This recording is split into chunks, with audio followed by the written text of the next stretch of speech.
Do I think the American Express Platinum card sucks? Yes. But am I still going to get it? Yes. Let me explain. So for a long time, I've hated the American Express Platinum and really all of American Express's charge cards for that matter. But since doing a deeper dive on this card and its statement credits and talking to some other Amex enthusiasts like Anthony Venture, I've started to change my perspective on this card. So first, let me tell you why I would get this card even if it absolutely sucked and my effective annual fee was $700.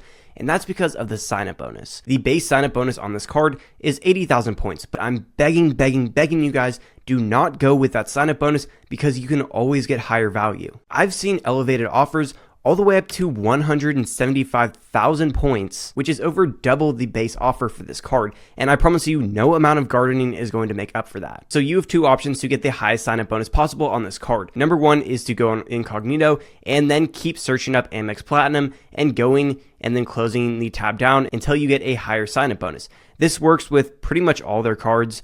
That's how I was able to get over 100,000 points for my sign-up bonus on my American Express Gold card. But they don't always have elevated offers, so sometimes no matter how many times you paste it into Cognito, you're not going to get an elevated offer. And that leads us to option two, and that is actually to go on Resi's website.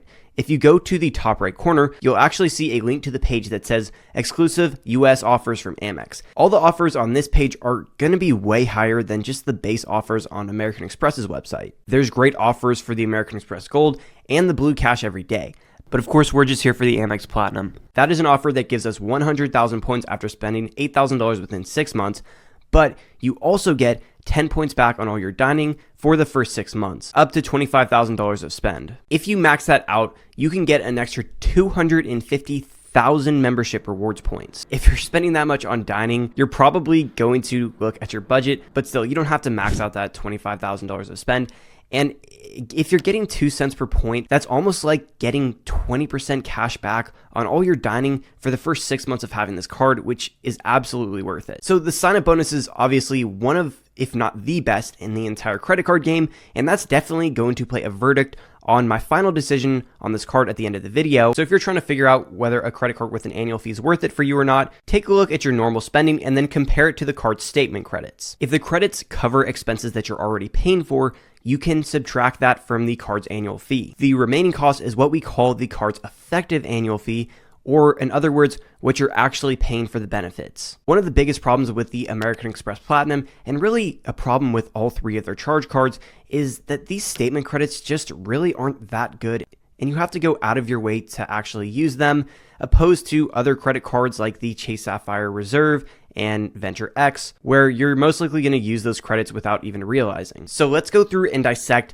each of the statement credits that the Platinum card is giving us and decide if it's actually worth it. For today's video, I'm going to be calculating the effective annual fee, but I suggest you get out a notebook and calculate your own effective annual fee along with me. So I'll start with the more useful ones and then move on to ones that are considered coupon credits. So the first statement credit is $200 in Uber Cash. You're going to get that in $15 a month, but you'll get an extra $20 in December. Now, I pretty much never take Uber rides, but what I do is eat food. And what you can actually do is order pickup in the Uber app. So if I'm going somewhere like Chipotle, I can just order pickup through the Uber app and I pay the same price as I would if I was to do it through the Chipotle app. Now this statement credit is a little bit annoying because I guess there's an extra step because you have to go through Uber, but I do value the full $200 and that is going to reduce our effective annual fee down to $495. The next credit this card gives us is a $200 airline fee credit. But like a lot of the credits, there are quite a few caveats. Number one is that before you actually receive that $200 credit, you have to select one of their qualifying airlines. The eligible airlines includes Alaska, American, Delta, Hawaiian, JetBlue, Spirit, Southwest, and United.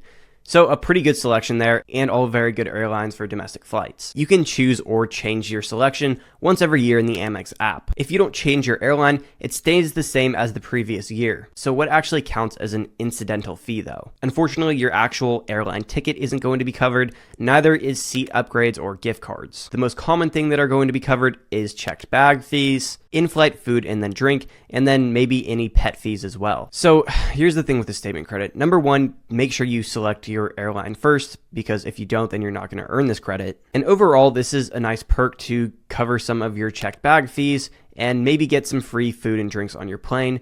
And this is going to be pretty easy to use for most people. However, for me personally, I just don't really value this because I'm not really flying with one airline. I'm really flying with whoever gives me the best price or wherever I can find the best point redemptions. And I generally don't really buy food or drink on a plane. Now, of course, when I get the card, I will use this so it doesn't go to waste. But for me personally, it's not going to lower my effective annual fee, but I know for a lot of people it will. Okay, so the next credit we have is a $200 hotel credit. But if you have learned anything about Amex so far, it's that this credit isn't going to be straightforward at all. There's going to be 3 things that you need to know for this credit. Number 1 is that you have to book your hotel through Amex. And it either has to be in number 1, their Fine Hotels and Resorts collection. That's what's commonly referred to as FHR, and there's not going to be a minimum stay for that. And then the other thing that is going to be able to earn that $200 statement credit is hotels from American Express's collection. But you have to have a minimum of a 2-night stay. And this is sort of a gimmick credit if you don't use it right. And that's because unless you're staying somewhere in maybe Southeast Asia where the hotels are only like $250 a night, you're going to be paying $500 to $600 per night if you're staying in one of these hotels or resorts in the US. And I don't know about you guys, but that is way more than I would normally spend on a hotel. That's for those FHR hotels. For Amex Hotel Collection, you can find cheaper hotels for around $200, which is closer to what I normally pay. So this statement credit is going to lower our effective annual fee. Okay, so the next statement credit that we have is a digital entertainment credit. This is going to be given to you in $20 a month. And just like the Uber Cash, it's not going to roll over, so it's a use it or lose it type of deal. But just like these 2 other credits, there are terms and conditions. You're only going to get a statement credit back if you put your Disney Plus, ESPN Plus, Hulu, New York Times, Peacock, or Wall Street Journal subscription on your Platinum card. And, just like the other credits, if you already are spending on that, that can lower your effective annual fee. For me personally, the only subscriptions that I pay for that are non-business are YouTube Premium, Spotify, and then Amazon, and none of those fall into the Amex Platinum's category. And I low-key just watch a YouTube and then use my mom's Disney Plus. So unfortunately, that's going to be another useless statement credit. And then lastly, we have the Amex Platinum's cards, more coupon credits,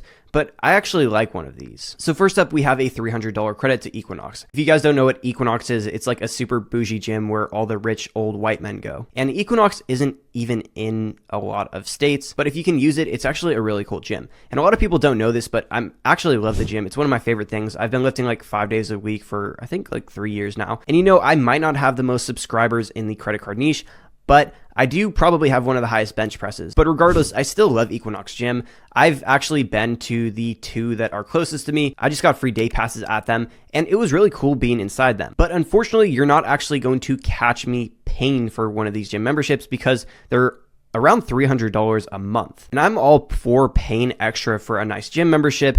After all, I spend like probably at least 8 hours in the gym a week, and it's one of my favorite things to do. So I'm not going to cheap out and go to Planet Fitness to save an extra $50, but spending $300, let's be honest, it's outrageous. So this does nothing as far as reducing the effective annual fee for me. The next statement credit is a $199 statement credit for Clear. Now, Clear is kind of like TSA PreCheck. It lets you get through airport security a lot quicker by just scanning your fingerprint and then your eye, I think. It's like some stuff from Avengers. And in theory, that's cool, but it's only in like 50 airports, so it's really not even that popular. And I don't think anyone's actually paying for this unless they get it as a statement credit on this card. So again, another credit that does not lower our effective annual fee. Now, of course, just like most of the other credits, I'll still use it because it's giving it to me, but We also get a statement credit for Saks Fifth Ave, and that's like, I don't really know. I think it's like an off-brand Gucci or like designer store, but they sell really expensive stuff. And a lot of people hate this credit, but I actually don't mind it. Now, unfortunately, this $100 credit is split up into $50 semi-annually,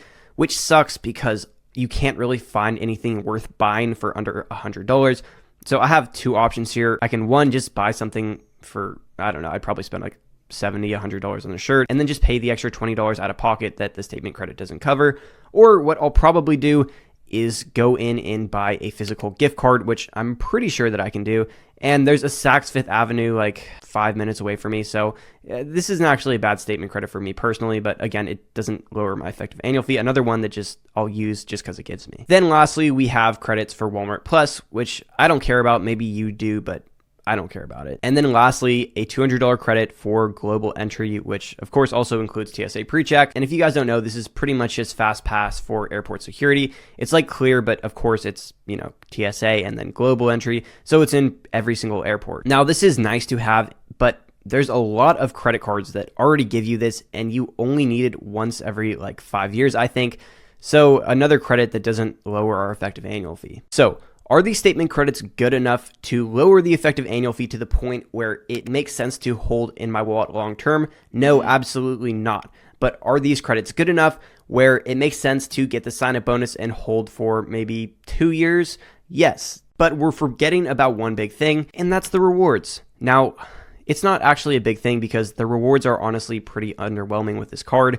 You get 5 points back, but you have to prepay the hotels through Amex's travel portal. And a lot of times you'll be able to find cheaper travel through Expedia or something. So that's obviously going to make the 5 points you're getting back irrelevant. Then the other one is 5 points back when you book flights directly through airlines. And I actually like this one because there's not too many credit cards that give us this. So the strategy here would be to book all your domestic flights directly with the Amex Platinum. That way you're earning those points. But unfortunately, this card's earnings are they're disappointing. You don't have any daily categories like gas, groceries, or dining. So really the only reason we're holding this card is because of the benefits, which is honestly a shame because the card design is just so cool and we're really not even going to be using it. Now let's move on and talk about said benefits. So first of all, and the biggest selling point on this card is really the airport lounge access. You not only get unlimited access to all the priority pass lounges, but you also get the Centurion Lounges. If I counted right, there's 14 Centurion Lounges in the US. And what's cool for me personally is there's one at LAX, which is actually my home airport. So that's going to make me consider getting this card a lot more. You can bring 2 people with you into the Centurion Lounge and then 1 into the priority pass lounges. Now, unfortunately, because you can bring 2 people, a lot of people are doing that. And now there's even wait lines that are 10, 15, 20 minutes just to get into these, which sucks because if you're in a hurry and maybe you're at a layover, but it's not that long of a layover and you just want to go in and out and get some free food, then you're pretty much losing out on this benefit. But of course, that's going to depend on which Centurion Lounge you're going into and what times you're flying. Sometimes you can just go in no problem and it's not going to be overcrowded. You also get quite a few statuses with this card. Most people aren't going to care enough to be able to use them, but if you are a complete credit card nerd like me, you can definitely get some value out of these. Some of my favorites are Hilton and then Marriott Gold status. This comes in handy, especially when you're flying overseas because you can get some free breakfasts. So that can save you a lot of money right there. And then you also get Hertz Presidential status. Now that's a really good one right there. That's going to allow you to skip the Hertz line and just go and immediately pick up your car, but you also get that status with the Venture X as well. So that's something to keep in mind. It's also worth mentioning that this card has no foreign transaction fees, so you can use it overseas at no cost. So now that we have all that information on the table, hopefully you remember most of it, but if you don't, I'm going to put it in simple terms for you. I'll tell you what someone that loves the card would say, someone that hates the card, and then what I personally think. So someone that loves this card would say, you're getting that $200 Uber cash credit, $200 incidental fee, and then $240 digital entertainment. That right there already brings the effective annual fee down to $55. You then have airport lounge access, which can save you hundreds of dollars in food when you're traveling. And that's not even taking into account the status you're getting with the hotels and rental cars, or the extra SACs or hotel credit. Now, someone that absolutely hates this card, like the previous version of me, would say Amex restricted how many guests you can bring into the lounge with you, and even then they're still overcrowded. Also, that airline incidental fee is hard to use because it's locked into one airline and you can only select that airline once a year. And then that digital entertainment can be good, but a lot of people use Amazon Prime and don't even pay for Netflix or Hulu or Disney Plus. And then of course those Uber credits are good, but it's a little bit of a hassle to go through Uber every month. And then TSA PreCheck, I don't think anyone has a problem with that. So here's what I say after taking in all this information. I was honestly surprised with just how easy it is to justify the card for the right person. All you have to do is take that airline fee, the Uber cash, and then digital entertainment credit, and then the card pretty much already pays for itself. But I also think the hater arguments are very valid as well. All those statement credits are just a headache, and if you're juggling multiple cards like I already am, I just don't really want to keep track of those. It might be easier to just get a card like the Chase Sapphire Reserve or Venture X that have a much lower annual fee and much lower credits to juggle. But I think there's going to be a lot of people in the same boat as me where the annual fee is between $200 and $500. And if you're like me, here's what I would do. So I would first recommend climbing the American Express ladder. And what that means is first getting the green card, gold card, and then platinum card. And the reason for that is because American Express has a rule where you can only get one sign-up bonuses on their card per lifetime. And also, if you get the sign-up bonus on the platinum first, you disqualify yourself from getting the gold or the green sign-up bonus. So the best way to do it is to get the green, the gold, and then the platinum. Now, I didn't get the green card. I don't think you have to, but it's definitely worth getting the sign-up bonus on the gold first. And then it's worth keeping the platinum card in your wallet for maximum, I think, 2 years, depending on how much you use the benefits. After 1 year, I would try to cancel or downgrade it and see if they give me a retention offer.